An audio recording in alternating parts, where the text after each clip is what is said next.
Countdown to Halloween 2022, featuring eerie and uncanny tales of haunts, ghosts, and suspense. Every Monday at exactly midnight, a new story will appear on Storylink Radio's YouTube channel as we count down to Halloween 2022. You will have 7 days to listen, then the next one will appear. Each story will be 13 to 30 minutes long. And now, tonight's story from Storylink Radio.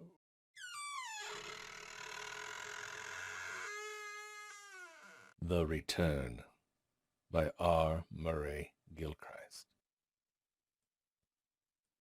5 minutes ago, I drew the window curtain aside, and I let the mellow sunset light contend with the glare from the girandoles. Below lay the orchard of Vernon Garth, rich in heavily flowered fruit trees. Yonder a medlar, here a pear, next a quince. As my eyes, unaccustomed to the day, blinked rapidly, the recollection came of a scene 45 years past, and once more beneath the oldest tree stood the girl I loved, mischievously plucking yarrow, and despite its evil omen, twining the snowy clusters in her black hair. Again her coquettish words rang in my ears. "Make me thy lady. Make me the richest woman in England, and I promise thee, O'Brien, we shall be the happiest of God's creatures." And I remember how the mad thirst for gold filled me then, how I trusted in her fidelity, and without reasoning, or even telling her that I would conquer fortune for her sake, I kissed her sadly, and I passed into the world. And then followed a complete silence, until the star of Europe, the greatest diamond discovered in modern times, lay in my hand. A rough, unpolished stone, not unlike the lumps of spar I had often seen lying on the sandy lanes of my own native county. But this should be Rose's own, and all the others that clanked so melodiously in their leather bolster should go towards fulfilling her ambition. Rich and happy I should be soon, and should I not marry an untitled gentlewoman sweet in her prime? The 20 years interval of work and sleep was like a fading dream, for at long last I was going home. This knowledge thrilled me, so that my nerves were strung tight as iron ropes, and I laughed like a young boy. And it was all because my home was to be in Rose Pascal's arms. I crossed the sea, and I posted straight for Halkton village. The old hostelry was crowded. Jane Hopgarth, whom I remember as a ruddy-faced little child, stood on the box-edged terrace, curtsying in matronly fashion to the departing mail coach. A change in the signboard drew my eye. The white lilies had been painted over with a mitre, and the name changed from Pascal Arms to the Lord Bishop. Angrily aghast at this disloyalty, I cross-questioned the ostlers, who hurried to and fro, but failing to obtain any coherent reply, was fain to content myself with a mental denunciation of the times.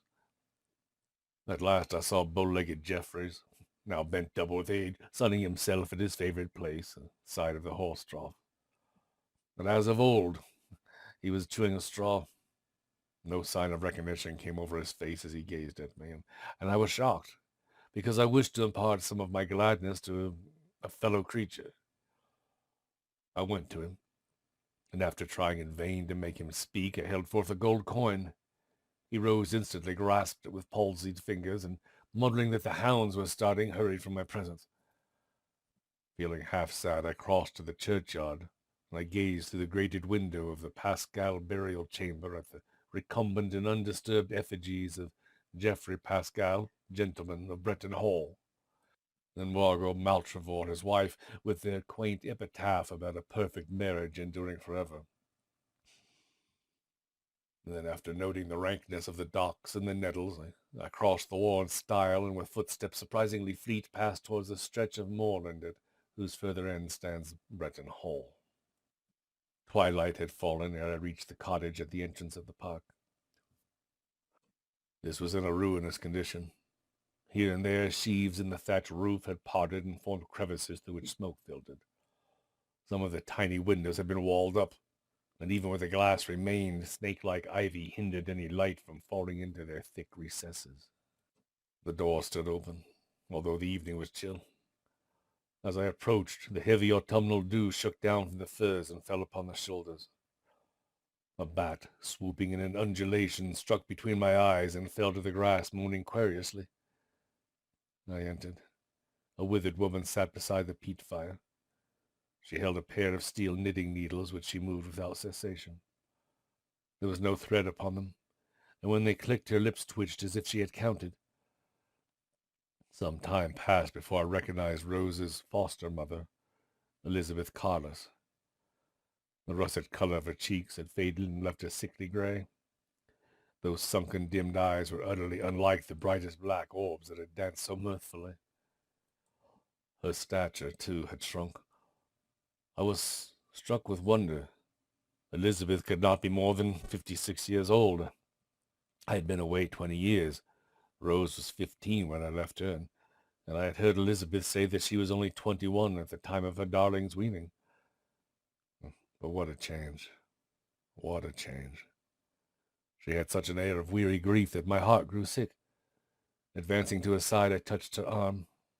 She turned, but neither spoke nor seemed aware of my presence. Soon, however, she rose, and helping herself along by grasping the scanty furniture, she tottered to a window and peered out. Her right hand crept to her throat. She untied the string of her gown and took from her bosom a pomander set in a battered silver case. I cried out. Rose had loved that toy in childhood. Thousands of times we played ball with it. Elizabeth held it to her mouth and mumbled, as if it were a baby's hand. Maddened with impatience, I caught her shoulder, and I roughly bade her say where I should find my Rose. But something awoke in her eyes, and she shrank away to the other side of the house place. I followed. She cowered on the floor, looking at me with a strange horror. Her lips began to move, but they made no sound. Only when I crossed to the threshold did she rise, and then her head moved wildly from side to side, and her hands pressed close to her breast as if the pain there were too great to endure. I ran from that place, not daring to look back. In a few minutes I reached the balustraded wall of the hall garden. The vegetation there was wonderfully luxuriant. As of old, the great blue and white Canterbury bells grew thickly, and those curious flowers to which tradition has given the name of Mary's heart still spread their creamy tendrils and blood-colored bloom on every hand. But Pascal's dribble, the tiny spring whose water pulsed so fiercely as emerged from the earth, has long since burst its bounds and converted the winter garden into a swamp, where a miniature forest of Queen of the Meadow filled the air with melancholy sweetness. The house looked as if no careful hand had touched it for years. The elements had played havoc with its oriels, and many of the lattice frames hung on single hinges. The curtain of the blue parlor hung outside, draggled, faded, and half hidden by a thick growth of bindweed. With an almost savage force, I raised my arm high above my head. I brought my fist down upon the central panel of the door. There was no need for such violence, for the decayed fastenings made no resistance, and some of the rotten boards fell to the ground. As I entered the hall and saw the ancient furniture, once so fondly kept, now mildewed and crumbling to dust, quick sobs burst from my throat. Rose's spinet stood beside the door of the withdrawing room. How many carols had we sung to its music! As I passed, my foot struck one of the legs, and the rickety structure groaned as if it were coming to pieces. I thrust out my hand to steady it, but at my touch the velvet covering the lid came off, and the tiny gilt ornaments rattled downwards. The moon was just rising, and only half a disk was visible over the distant edge of the hell garden. Hall garden, I should say. The light in the room was very uncertain, yet I could see the key of the instruments was stained brown and bound together with thick cobwebs.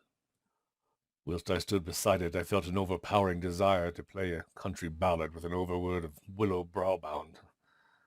the words in strict accordance with the melody are merry and sad by turns, at one time filled with light happiness, and at another bitter as the voice of one bereaved forever of joy. And so I cleared off the spiders and began to strike the keys with my forefinger. Many were mute, and when I struck them gave forth no sound save a peculiar sigh. But still the melody rhythmed as distinctly as if a low voice crooned it out of the darkness. Wearied with bitterness, I turned away. By now the full moonlight pierced the window and quivered on the floor. As I gazed on the tremulous pattern, it changed into quaint devices of hearts, daggers, rings, and 1,000 tokens more. All suddenly another object glided amongst them so quickly that I wondered whether my eyes had been at fault. A tiny little satin shoe, stained crimson across the lappets. A revulsion of feeling came to my soul. It drove away all my fear. I had seen that self-same shoe, white and unsoiled 20 years before, when vain Rose had danced amongst her reapers at the harvest home. And my voice cried out in ecstasy, "Rose, heart of mine, delight of all the world's delights." She stood before me, wondering, amazed. Alas, so changed, so changed. The red and yellow silk shawl still covered her shoulders. Her hair still hung in those eldritch curls. But the beautiful face had grown wan and tired, and across the forehead lines were drawn like silver threads. She threw her arms around my neck, and pressing her bosom heavily on mine, sobbed so piteously that I grew afraid for her. And I drew back the long masses of hair which had fallen forward, and I kissed again and again those lips that were too lovely for simile.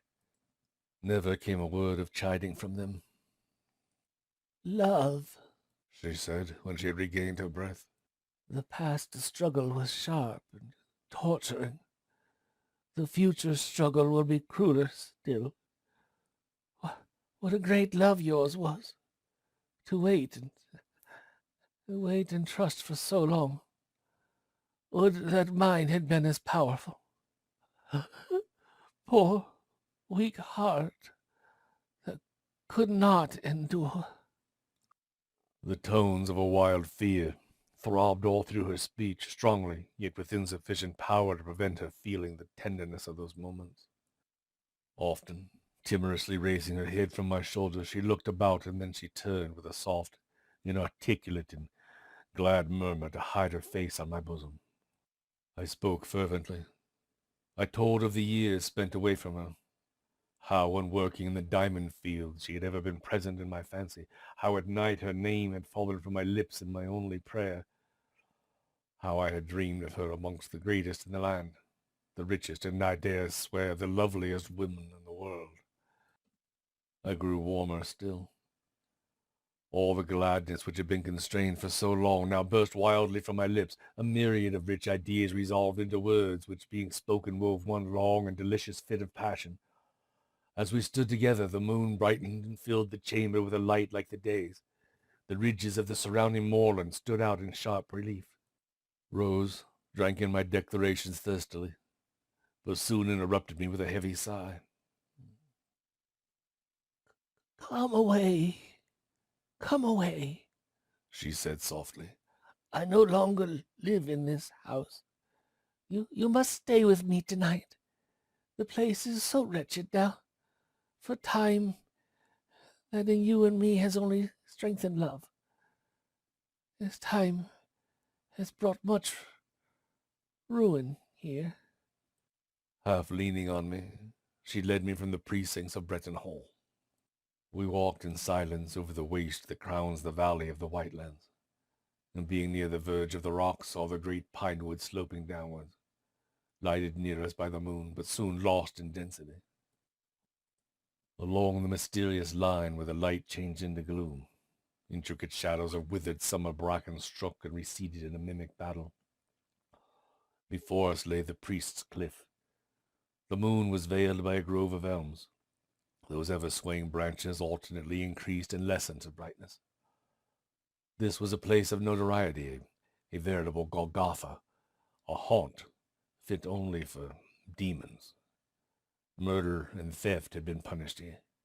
And to this day, fireside stories are told of evil women dancing around that druid circle, carrying hearts plucked from gibbeted bodies. "My Rose," I whispered.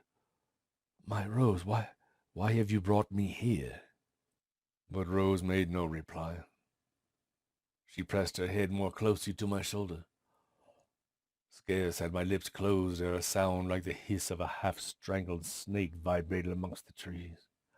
It grew louder and louder. A monstrous shadow hovered above.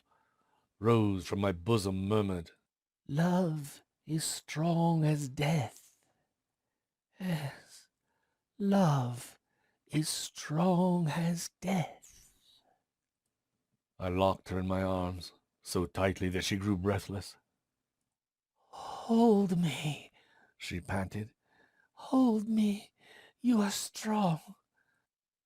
A cold hand touched our forehead, so that benumbed we sank together to the ground, to fall instantly into a dreamless slumber.